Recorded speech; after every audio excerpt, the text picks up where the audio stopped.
राजनीति में जो गंदगी फैल चुकी है उसको साफ कौन करेगा? इसकी जिम्मेदारी भी हम ही लोगों के कंधे पे है। बिल्कुल बिल्कुल मैडम, वो करना भी चाहिए। और जब तक नए लोगों को हम नहीं लाएंगे, नए लोगों पे भरोसा नहीं करेंगे। जी जी जी। यहाँ तो व्यवस्था पिछले 20 साल से वही चल रहा है जी। कि आप हटे तो वो हटे तो वो बस। तो जब तक नए लोगों को मौका नहीं मिलेगा, जब तक आप आजमाएंगे नहीं, और केवल पीढ़ी दर पीढ़ी की भाई राजा का बेटा ही राजा बनेगा। वो पहले वो विधायक थे, अब क्या है तो भाई हमारे बेटे विधायक होंगे, उसके बाद उनका बेटा विधायक होगा। भाई योग्यता को भी तो महत्व देना पड़ेगा। योग्यता को महत्व देना। मान लीजिए आज कल मतलब जो अभी स्थिति हुई है कि 10-15 करोड़ में इंसान टिकट खरीद के लाया है, तो सोचिए जो इंसान टिकट खरीद के लाया है तो वो आगे क्या करेगा, किसकी सुनेगा? वो तो बिजनेस कर रहा है ना। तो अगर इन्वेस्ट किया है तो फिर तो रिकवरी करेगा। उसके बाद उसके पिताजी ये भी बोल रहे हैं कि अब हम जनता को खरीद लेंगे, तो वो इसी धुन में है कि पिछले बार हम तो कर ही लिए थे, अब अपने बेटे के लिए भी लोगों से वोट खरीद लेंगे। तो खैर हम लोग भी जागरूक करने में अपना 3 साल हम लोगों ने व्यतीत किया है, प्रशांत जी खुद कर रहे हैं। तो मान लीजिए हम लोग जो है मेहनत के बदौलत यहाँ पे बड़े हैं, और आगे ये सपना इसलिए हम पूरा करना चाहते हैं ताकि कल को हर गांव समाज से, चाहे कोई भी जाति का हो, जिसके मन में जज्बा होगा ना, वो ये सोचेगा कि हमारे पास भले ही पैसा नहीं है लेकिन फिर भी हम मंत्री और विधायक बन सकते हैं, फिर भी हम चुनाव लड़ सकते हैं। ये हिस्ट्री लिखनी पड़ेगी हम लोगों को। नहीं तो इन्होंने जो हिस्ट्री लिखी है कि हम सिर्फ 20 करोड़ 30 करोड़ दे के हम करेंगे, वो भी एक रिजर्व कॉन्स्टिट्यूएंसी में। उनसे सवाल होना चाहिए कि रिजर्व कॉन्स्टिट्यूएंसी है मतलब वो भी एक रिजर्व जो कैटेगरी है उसी से बिलोंग करते हैं। कहाँ से आ गया उनके पास इतना अथा पैसा कि अब टिकट खरीद रहे हैं, फिर जनता को खरीदेंगे? तो फिर जो बाबा साहब अम्बेडकर और जितने भी हमारे नेशनल लेवल के लीडर्स हुआ करते थे, उन्होंने जो संरचना रची थी ड्राफ्टिंग कमेटी में, तभी तो जाके एक रिजर्व कॉन्स्टिट्यूएंसी भी बना था ना। तो ये तो हो गया कि आप हथिया रहे हैं।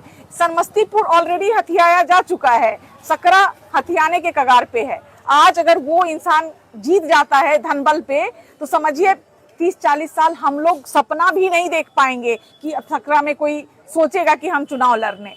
तो ये एक अच्छा मतलब ये जो है इम्पैक्टफुल है, इसको सोचना चाहिए कि नहीं ये चीज है, हो सकता है। और वो फिर इंसान जब जीत के जाएगा तो क्या करेगा? हमारी आपकी सुनेगा? नहीं सुनेगा। तो गरीबों को जो है ना मौका मिलना चाहिए, हम जैसे काबिल इंसान को भी मौका मिलना चाहिए। बिल्कुल मौका मिलना चाहिए मैडम। और योग्यता को अगर नहीं तवज्जो देंगे तो सिर्फ इस आधार पर कि भाई उनके पिताजी विधायक थे या उनके चाचा विधायक थे, उनके उस आधार पे, तो फिर टैलेंट जिसमें अगर खुद योग्यता नहीं है तो वो आप समाज का विकास करने के लिए पहले आपके अंदर ये समझ होना चाहिए। जब समझ है ही नहीं तो आप चूंकि हम तो सिस्टम के पार्ट हैं, हम तो गवर्नमेंट एम्प्लॉय हैं, तो हमको पता है सिस्टम में अगर आपको समझ ही नहीं है कि भाई ये रोड कंस्ट्रक्शन की बात करें, पिछले 5 साल से हम लग रहा है कि ज्यादा से ये रोड इसी हालत में पड़ा हुआ है। यही हालत है। और आप सीटिंग मतलब एमएलए है, सत्ताधारी पक्ष के विधायक हैं और एक रोड नहीं बनवा पा रहे हैं। तो आपको तो पता ही नहीं कि डीपीआर गठन कैसे होता है, राज्य योजना क्या होता है, नाबार्ड क्या होता है, डिस्ट्रिक्ट प्लान क्या, आपको कुछ पता ही नहीं है। आप तो सिर्फ हवा में केवल वो कर रहे हैं, काम कर रहे हैं। आप अपना पक्ष तो अपने पार्टी के समक्ष भी, आप अपने मुख्यमंत्री के समक्ष भी नहीं रख पा रहे हैं। इतना लाखों की आबादी प्रभावित हो रही है, लोग आना जाना, पूरा विकास प्रभावित हो गया इस रोड का मैडम। जी।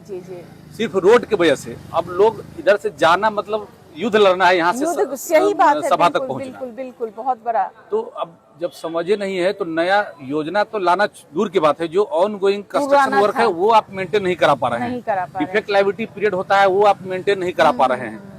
तो अब सवाल है कि सारे जब सत्ताधारी पक्ष के लोग ही अगर उसमें टेंडर लेंगे या सब कुछ करेंगे तो फिर आप क्या उम्मीद करते हैं कि भाई निर्माण कार्य में क्या गुणवत्ता रहेगी? कुछ नहीं होगा। गुणवत्ता नहीं भी रहेगी। अब सपोज है कि अगर बन भी गया एक बार, तो जो डिफेक्ट लायबिलिटी पीरियड है, मेंटेनेंस पीरियड है, वो भी कराने के लिए तो फिर विधायक में दम होना चाहिए। बिल्कुल सही बात है। आपसे हमको इसलिए भी उम्मीद ज्यादा है कि आप इंटेलेक्चुअल हैं, आप संयुक्त राष्ट्र संघ से भी आपको प्राइज मिला है। आपका प्रोफाइल हमको लग रहा है कि हमको तो ये लग रहा है कि मतलब मुजफ्फरपुर जिला में जितने भी प्रत्याशी हैं आप सबसे ज्यादा इंटेलेक्चुअल और सबसे ज्यादा कैपेबल हैं, इसलिए हम आपके पक्ष में हैं। आपने और ये होना भी चाहिए। आपने इनका पूरा प्रोफाइल पढ़ के आया और आपने अपनी छुट्टी एक्सटेंड भी की है। हाँ बिल्कुल। मैं जनरली ये करता था कि भाई अब यहाँ सिस्टम तो चेंज होने वाला है नहीं, तो अपना छुट्टी क्यों अपना अर्ली बर्बाद करें। लेकिन इस बार हम आए थे छठ के लिए और 31 तारीख को मेरा टिकट भी बना हुआ था जाने का, लेकिन हम 1 सप्ताह अर्न लीव लेकर के उसको एक्सटेंड किए हैं कि हम 6 को वोट डाल के तब 7 को जाएंगे। आपने देखा कि प्रत्याशी बिल्कुल प्रत्याशी मैडम ऐसी प्रत्याशी, मैं तो चाह रहा था आपसे मिलना, संजोग ऐसा है जो आप मिल भी गए। जी जी। आपके फेसबुक प्रोफाइल को मैं पढ़ा हूँ, इनसे इंटेलेक्चुअल मुजफ्फरपुर में कोई प्रत्याशी नहीं है, मैं दावे के साथ कह सकता हूँ। मैं सबका रिव्यू देखा हूँ, सबका देखा हूँ, उनका पढ़ा हूँ, बैकग्राउंड जाना हूँ। जो आप एनजीओ चला रहे हैं उसमें बहुत अच्छा काम कर रहे हैं, आप जैसे लोगों की जरूरत है समाज के लिए, बिहार के लिए।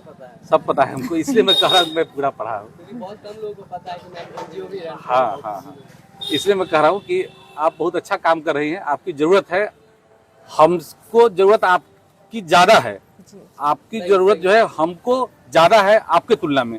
आप अगर जीतेंगे तो आपके लिए नहीं, हमारे लिए अच्छा है, जी जी बिल्कुल, वो समाज के लिए अच्छा है। जी। बाकी हमारी शुभकामनाएं हैं, अच्छा, बाकी ईश्वर की मर्जी। मान लीजिए आप एक कॉमन इंसान है, अभी हम लोग कॉमनली मिल गए, ये वीडियो अगर बहुत सारे लोग देख रहे हैं, आपके तरह कॉमन लोग हैं, उनको आप क्या बोलेंगे? देखिए हम तो यही कहेंगे कि भाई चेंज होना चाहिए, कोई अगर ईमानदार आदमी, कोई कैपेबल आदमी अगर आ रहा है तो हमको एक चांस तो देना ही चाहिए। लोकतंत्र की यही खूबसूरती है कि भाई लोकतंत्र में 5 साल में अगर सत्ता चेंज होने का, जब भी आप स्टेट्स कभी भी डेवलप जगह पे आप जाएंगे, किसी भी राज्य में, अपने भारत के भी आप साउथ में चले जाइए, हर 5-5 साल में सत्ता बदलता है। तो 5-5 साल में सत्ता इसलिए कि भाई किसी को खोने का अगर भय रहेगा तभी वो आदमी बेहतर कर पाएगा।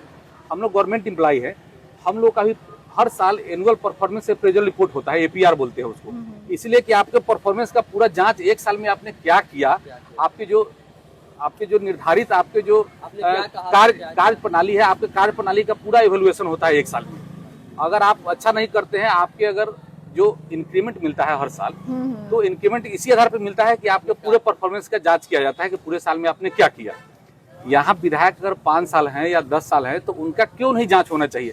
क्या इस आधार पर कि भाई वो और किसी पार्टी विशेष के हैं इसलिए वो पार्टी विशेष अगर है भी, एक बार मैं मानता हूँ कि कोई पार्टी विशेष अच्छा है भी, तब भी प्रत्याशी का जांच होना चाहिए, न कि पार्टी विशेष का। मैम आपको ये बात बताएंगी कि प्रशांत किशोर का ऐसा भी है कि उनके पार्टी में कोई काम नहीं कर रहा है। बिल्कुल बिल्कुल।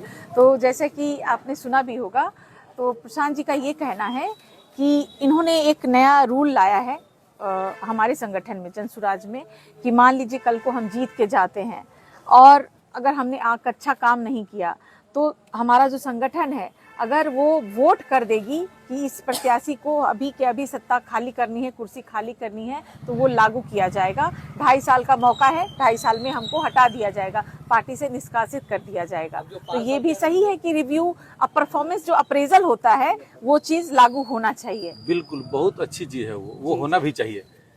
अगर सीट कहीं अगर चुने जाते हैं तो आपसे उम्मीद किया है, लाखों लोग अगर आपसे उम्मीद करके कोई आपको सीट दिया है तो आपका भी ये जिम्मेदारी बनता है कि उसके उम्मीदों पे खरे उतरे। अगर आप नहीं कर पाते हैं, अगर कैपेबल नहीं है तो आपको सीट छोड़ना भी चाहिए, और वो अगर उनका ये व्यू है तो ये बहुत अच्छी बात है। जी जी। तो नए तरह की राजनीति का दौर है, तो प्रशांत जी ने खुद देश विदेश में ये सारा काम किया था, दूसरी पार्टियों के लिए, अपने इंडिया में किया, अन्य पार्टियों के लिए। तो अब बिहार का है कि बिहार की जनता का हाथ पकड़ के वो आगे बढ़ाना चाह रहे हैं, तो हम लोग सब उसी दौर में हैं और हम और आप मिलके चाहेंगे तो बहुत कुछ परिवर्तन आपको देखने को मिलेगा। सकरा से समझिए कि एक गूंज उठा करके पूरे बिहार में लेके जानी है। जय बिहार, जय बिहार, जय बिहार, जय बिहार।